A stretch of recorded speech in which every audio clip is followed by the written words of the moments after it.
आज हम जो चैप्टर शुरू कर रहे हैं उसका नाम है हाउ डू ऑर्गेनिज्म रिप्रोड्यूस। एक तरीके से रिप्रोडक्शन के बारे में इस चैप्टर में हम पढ़ेंगे। इसमें टॉपिक्स इंपॉर्टेंट टॉपिक्स देख लेते हैं कौन कौन से। पहला है ए सेक्शुअल रिप्रोडक्शन, फिर sexual reproduction, reproductive parts in plants, reproductive system in humans, secondary sexual characters, A sexual और सेक्शुअल रिप्रोडक्शन, और लास्ट है रिप्रोडक्टिव हेल्थ। उसके बाद अब हम समझ लेते हैं कि रिप्रोडक्शन होता क्या है। रिप्रोडक्शन होता है एक ऐसा process, production of organisms of similar kind और required for survival of species. Reproduction को हम ये बोल सकते हैं कि री का मतलब री का मतलब हो गया यहाँ पे दोबारा यानी अगेन, और प्रोडक्शन यानी कि दोबारा से किसी चीज़ को प्रोड्यूस करना। प्रोडक्शन ऑफ न्यू ऑर्गेनिजम्स, नए स्पीसीज को बनाना, फ्रॉम द एग्जिस्टिंग ऑर्गेनिजम्स, पहले से ही उपस्थित या पहले से ही एग्जिस्टिंग ऑर्गेनिज्म से, ऑफ द सेम स्पीसीज, किसी भी सेम स्पीसीज के ऑर्गेनिजम्स से नए ऑर्गेनिजम्स को प्रोड्यूस करना, ये रिप्रोडक्शन कहलाता है। रिप्रोडक्शन में क्या होता है? रिप्रोडक्शन में होता है क्रिएशन ऑफ न्यू लाइफ, यानी कि कोई ना कोई एक न्यू लाइफ क्रिएट होगी। और रिप्रोडक्शन क्यों जरूरी है? रिप्रोडक्शन इसलिए ज़रूरी है, it is essential for the survival of species on the earth. अगर रिप्रोडक्शन नहीं होगा तो जो ह्यूमन बीइंग्स हैं या जो भी लिविंग थिंग्स हैं उनका क्या सर्वाइवल नहीं होगा।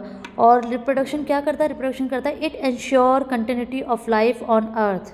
ये इस अर्थ पे लाइफ की कंटिन्यूटी यानी कि निरंतरता को बनाए रखता है, इसीलिए रिप्रोडक्शन बहुत ज़रूरी है। रिप्रोडक्शन का मतलब समझ में आ गया तो उसके बाद हम ये समझ लेते हैं कि रिप्रोडक्शन 2 टाइप्स का होता है। फर्स्ट है ए सेक्शुअल रिप्रोडक्शन, दूसरा है सेक्शुअल रिप्रोडक्शन। ए सेक्शुअल रिप्रोडक्शन समझ लेते हैं कि क्या होता है। ए सेक्शुअल रिप्रोडक्शन में जो होता है सिंगल पेरेंट्स इन्वॉल्व होते हैं, मीन्स कि जो ऑफस्प्रिंग है या जो बच्चे हैं वो कहाँ से, सिर्फ सिंगल पेरेंट्स से ही क्रिएट होंगे। इसमें जो सेक्स सेल्स या गैमेट्स हैं जैसे कि हमारे स्पर्म्स हो गए, ओव्यूम्स हो गए, इनका इन्वॉल्वमेंट नहीं होता, ये इन्वॉल्व नहीं होते, सिर्फ सिंगल पेरेंट से ऑफस्प्रिंग जनरेट या क्रिएट होते हैं। और इसमें यह भी होता है कि जो ऑर्गेनिजम्स है वो पेरेंट के किसी भी पार्ट से डिटैच होते हैं यानी अलग होते हैं और उसके बाद अपने नए ऑर्गेनिजम्स में बनते हैं। ये भी हमने समझना, और ये भी समझना है कि जो आपका ए सेक्शुअल रिप्रोडक्शन है उसमें माइटोटिक सेल डिवीज़न होता है। माइटोटिक सेल डिवीज़न का मतलब ये है कि जो ऑर्गेनिजम्स है उसकी बॉडी के किसी भी पार्ट में सेल डिवाइड होएगी और एक न्यू सेल को जनरेट करेगी। इसमें ये किस किस में होता है ए सेक्शुअल रिप्रोडक्शन? ये सिंगल सेल में हो सकता है, प्रोटोजोआ, बैक्टीरिया, इन सब में ये हो सकता है। उसके बाद हम देख लेते हैं कि इसमें क्या समझाया गया है। देखो ए सेक्शुअल रिप्रोडक्शन बोला गया है only one parent is involve, DNA copy is the first step, यानी कि डीएनए की कॉपी होगी, पेरेंटल डीएनए का उसकी कॉपी बनेगी, यानी 2 डीएनए की हो जाएंगे। उसके बाद एक डीएनए तो पेरेंट्स में ही रहेगा और दूसरे वाला जो डीएनए है वो ऑफस्प्रिंग या बच्चे में चला जाएगा। अगर डीएनए में कोई भी एरर आ जाए at the time of reproduction, mistakes हो जाएं, तो उससे क्या हो जाता है, जो ऑर्गेनिजम्स क्रिएट हो रहा है नया ऑर्गेनिजम्स, उसमें कुछ ना कुछ वेरिएशन आ जाएगी। इसीलिए हमने पढ़ा भी था म्यूटेशन या एरर्स के बारे में, उस चैप्टर में पढ़ा था, हेरिडिटी वाले चैप्टर में पढ़ा। अब इसमें हम type of A sexual reproduction पढ़ लेते हैं। फर्स्ट आपके पास है फीजन। फीजन का मतलब होता है कि किसी भी ऑर्गेनिज्म का 2 पार्ट्स में या मल्टीपल पार्ट्स में टूटना। ठीक है, फीजन है सिंगल सेल में होगा, प्रोटोजोआ, बैक्टीरिया, इन सब में होगा। इनका एग्जाम्पल आपको दिया गया है, अमीबा का दिया गया है। इसमें क्या होता है, जो ऑर्गेनिज्म है, पेरेंट ऑर्गेनिजम्स हैं, वो 2 हाफ में यानी उसके 2 हाफ में वो ब्रेक होगा और उसके बाद दोनों हाफ से नया नया ऑर्गेनिजम्स बनेगा। ठीक है, तो हम पढ़ लेते हैं कि break into 2 identical halves, 2 identical halves में ये टूटेगा। उसके बाद हर हाफ से यानी कि जो उसका हिस्से में, हर हिस्से से एक नया ऑर्गेनिजम्स बनेगा। एग्जाम्पल है इसका अमीबा, पैरामीशियम और लीशमेनिया। लीशमेनिया को हम जो ये है एक तरह से सिंगल सेलुलर है, ये रिस्पॉन्सिबल होता है काला अज़ार के नाम बीमारी के लिए, जिसको हम बोलते हैं काला खांसी या ब्लैक फीवर बोलते हैं। ठीक है, उसके बाद आपका इसमें दूसरा दिया गया है मल्टीपल फिजन। इसमें क्या होता है कि पेरेंट्स जो है उसके मैनी ऑफस्प्रिंग होते हैं, मतलब कि पेरेंट्स की बॉडी में सिस्ट बन जाती हैं और उसके तरफ बाहर की तरफ एक प्रोटेक्टिव वॉल बन जाती है। बाद में ये सिस्ट क्या हो जाती है, बर्स्ट आउट हो जाती है यानी टूट जाती है और हर सिस्ट से एक न्यू ऑर्गेनिजम्स बनेगा। इसमें एक लिखा हुआ है, जैसे फिजन लिखा हुआ है तो ये बाइनरी फिजन है जो अमीबा में और आपके पैरामीशियम में होगा, जिसमें स्प्लिट इनटू 2 न्यू ऑर्गेनिजम्स। उसके बाद मल्टीपल फिजन है, parent organism divide into many new और at the same time multiple organisms. इसमें सिस्ट बनेगी प्रोटेक्टिव वॉल के अंदर, बाद में न्यूक्लियस स्प्लिट होगा और डॉटर न्यूक्लियाई में वो बन जाएगा, जैसे कि डायग्राम में आपको दिखाई दे रहा होगा ब्लैक ब्लैक कलर के। ये सारे डॉटर न्यूक्लियाई जब इनको फेवरेबल कंडीशन मिलेगी, यानी कि इनको इनके अकॉर्डिंग टेम्परेचर मिलेगा, ये जो भी फेवरेबल कंडीशन मिलेगी, तो ये सिस्ट क्या हो जाएगी, ब्रेक हो जाएगी और ब्रेक होने के बाद नए ऑर्गेनिजम्स में डेवलप हो जाएगी। इनका एग्जाम्पल भी यही है, अमीबा या पैरामीशियम। बुक आपको डायग्राम दिखाई भी दे रहा होगा। दूसरा एक एग्जाम्पल इसमें दिया हुआ है प्लाज्मोडियम। प्लाज्मोडियम क्या होता है, ये प्लाज्मोडियम जो है मलेरिया पैरासाइट है, ठीक है, जो कि क्या होता है, उसमें एक सिस्ट बन गई है, सिस्ट से बड़े सारे मलेरिया के लार्वास बन जाते हैं। देखो प्लाज्मोडियम मलेरिया पैरासाइट, ये क्या होता है, कौन से मॉस्किटो से कैरी होता है, एनाफिलीज मॉस्किटो से। उसके बाद बर्डिंग पढ़ लेते हैं। बर्ड में क्या होता है, ऑर्गेनिजम्स की बॉडी के पार्ट्स में छोटे छोटे बर्ड्स बन जाते हैं और वो बाद में बर्ड्स कहते हैं बॉडी से अलग हो जाते हैं, डिटैच हो जाते हैं, और जो भी बर्ड्स डिटैच हुई है यानी अलग हुई है उससे एक नया ऑर्गेनिजम्स बनेगा। एग्जाम्पल दिया गया है हाइड्रा, और इसका एक और एग्जाम्पल है यीस्ट। देखो क्या लिखा हुआ है, small parts of body of parents grow out as a bird. किसी भी ऑर्गेनिजम्स की जो बॉडी है उसमें से स्मॉल पार्ट के जो बर्ड्स हैं वो ग्रोज करेंगे, उसके बाद डिटैच होंगे और एक नया ऑर्गेनिजम्स बनाएंगे, जैसे कि आपको पिक्चर में दिखाई भी दे रहा होगा हाइड्रा वाले में, ठीक है। उसके बाद यीस्ट का एग्जाम्पल दिया हुआ है, हाइड्रा का एग्जाम्पल दिया हुआ है। आपका हाइड्रा जो है मल्टी सेलुलर ऑर्गेनिजम्स है, यीस्ट आपका यूनिसेलुलर ऑर्गेनिजम्स है जो एक फंगस है, और वो भी इस तरह से ही बडिंग के थ्रू ही न्यू ऑर्गेनिजम्स प्रोड्यूस करती है। इसके बाद हम फ्रेगमेंटेशन पढ़ लेते हैं। फ्रेगमेंटेशन पढ़ लेते हैं। फ्रेगमेंटेशन क्या है, फ्रेगमेंटेशन में क्या था, ऑर्गेनिजम्स की बॉडी जो है स्मॉलर पीसेस में टूट जाती है, फ्रेगमेंट हो जाती है, ठीक है।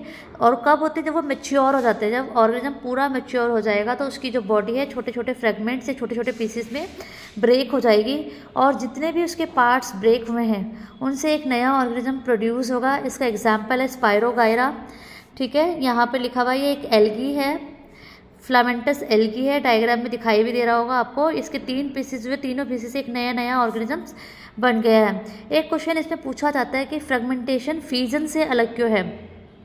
क्यों अलग है, क्योंकि फ्रेगमेंटेशन जो है आपका मल्टी सेलुलर ऑर्गेनिजम्स में हो रहा है और फीजन आपका यूनिसेलुलर ऑर्गेनिजम्स में हो रहा है, यही इसका डिफरेंस है। उसके बाद हम रीजनरेशन पढ़ लेते हैं। रीजनरेशन क्या है, किसी भी ऑर्गेनिजम्स का दोबारा बनना या दोबारा से जनरेट होना। इसमें क्या होता है, पेरेंट्स को कई पीसेस में काट दिया जाता है, जैसे कि process of getting back a full organism from its body part. किसी भी ऑर्गेनिजम्स के बॉडी के पार्ट्स को छोटे छोटे पार्ट्स में काट दिया जाएगा और एक हर पार्ट नए ऑर्गेनिजम्स को प्रोड्यूस करेगा, जैसे कि इसका एग्जाम्पल दिया हुआ है हाइड्रा, और आपको पिक्चर दिखाई दे रही होगी प्लेनेरिया। इन सब में आपको एग्जाम्पल्स ज़रूर याद करने, जो डायग्राम्स दिए जा रहे हैं वो याद करने, उनको बनाना है पेपर में, वो भी डायग्राम्स बनाने, किसका भी पूछा जाए उसके डायग्राम जरूर बनाने। जैसे कि यहाँ पे प्लेनेरिया का आपको दिया गया है, प्लेनेरिया, ठीक है, मल्टी सेलुलर है, सिंपल बॉडी ऑर्गेनाइजेशन है, इसीलिए इसको क्या किया, उसके 3 पार्ट्स के और हर पार्ट से एक नया ऑर्गेनिजम्स बनाया गया। अब इसमें आपने सुना भी होगा कि जो लिजर्ड्स होती है, जो छिपकली होती है, उनकी जो पूंछ है वो रीजनरेट हो जाती है। आप मुझे ये समझो कि जो छिपकली है उसकी सिर्फ पूंछ ही रीजनरेट होती है। ऐसा क्यों नहीं होता कि जो उसकी पूंछ से ही नया ऑर्गेनिजम्स बन जाए, वो इसलिए नहीं होता क्योंकि जो आपका प्लेनेरिया है उसका सिंपल बॉडी ऑर्गेनाइजेशन है, यानी ज़्यादा नहीं है, सिर्फ स्पेशलाइज्ड सेल्स हैं, जो सेल हैं वो हर नए ऑर्गेनिजम्स को बना रही है। जबकि लिजर्ड्स है, जो भी मल्टी सेलुलर ऑर्गेनिजम्स हैं, उनकी जो बॉडी ऑर्गेनाइजेशन है वो कॉम्प्लेक्स टाइप का होता है, मतलब कि उनके अंदर सेल होंगी, सेल से टिश्यू, टिश्यू से ऑर्गन सिस्टम और ऑर्गन सिस्टम से ऑर्गेनिजम्स बनेगा। इसीलिए लिजर्ड की जो छिपकली की जो पूंछ है कटने के बाद से पूंछ ही रीजनरेट होती है, पूरी बॉडी नहीं होती। उसके बाद है स्पोर फॉर्मेशन, ये पढ़ लेते हैं। स्पोर फॉर्मेशन क्या होता है, स्पोर्स क्या होते हैं, छोटे छोटे माइक्रोस्कोपिक सीड्स हैं, यानी कि ऐसे सीड्स जिनको आप अपनी आंखों से नहीं देख सकते, आपको उनको देखने के लिए माइक्रोस्कोप की हेल्प लेनी पड़ेगी। माइक्रोस्कोप्स की हेल्प ले, microscope asexual reproductive body is covered by hard protective coat. क्या होगा इसमें, ऑर्गेनिजम्स क्या होते हैं, एक हार्ड प्रोटेक्टिव कोट के अंदर स्पोर्स के रूप में सेफ रहेंगे जब तक उनको कंडीशन नहीं मिलेगी, फेवरेबल कंडीशन नहीं मिलेगी, जैसे कि टेम्परेचर, फूड, वाटर, तब तक वो ग्रो नहीं करेंगे। जैसे आपको पिक्चर में दिखाई दे रहा होगा, पिक्चर आपको दी गई है राइजोपस। राइजोपस एक ब्रेड मोल्ड है, यानी ब्रेड पे होने वाली फंगस है।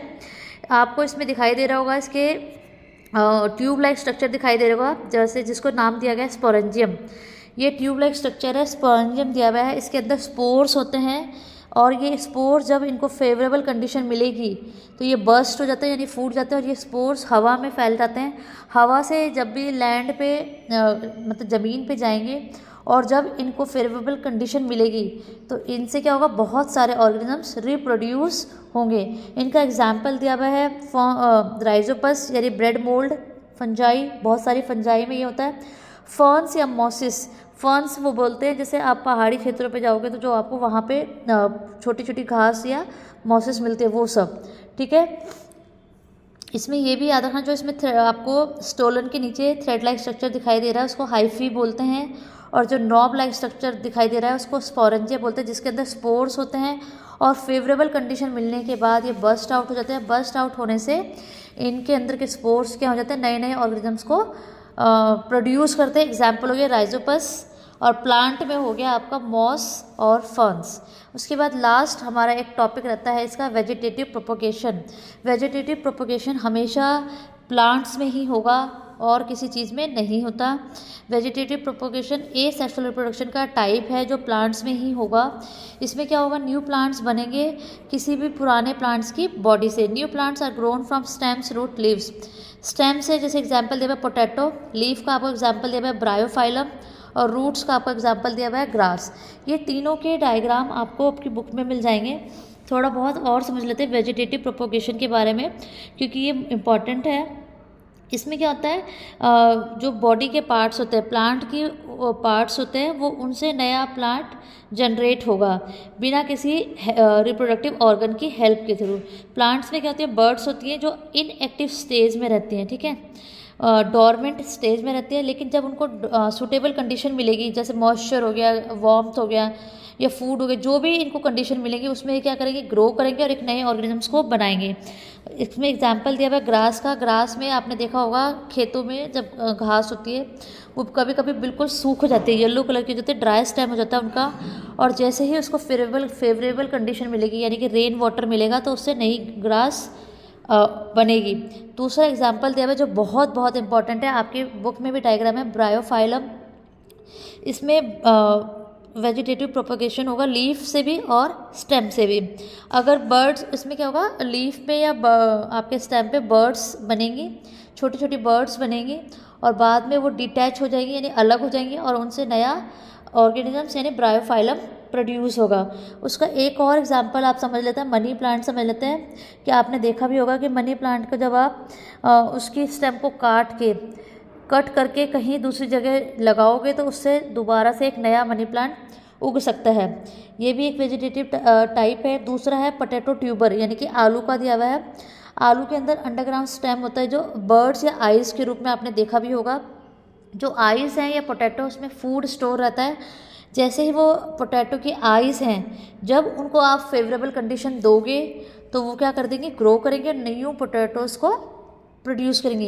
इसमें एक चीज़ और समझ लेते हैं, पोटैटो ट्यूबर में दो एग्जाम्पल है। अगर स्टेम से कोई ऑर्गेनिजम्स बन रहा है तो वो पोटैटो है, और अगर ट्यूबर में रूट से कोई ऑर्गेनिज्म बनेगा तो स्वीट पोटैटो यानी शकरकंदी। ठीक है, हमने आज इतना पढ़ लिया। कल हम पढ़ेंगे आर्टिफिशियल के बारे में यानी टिश्यू कल्चर वगैरह के बारे में। अगर आपको कोई भी डाउट है तो आप मुझे पूछ सकते हो।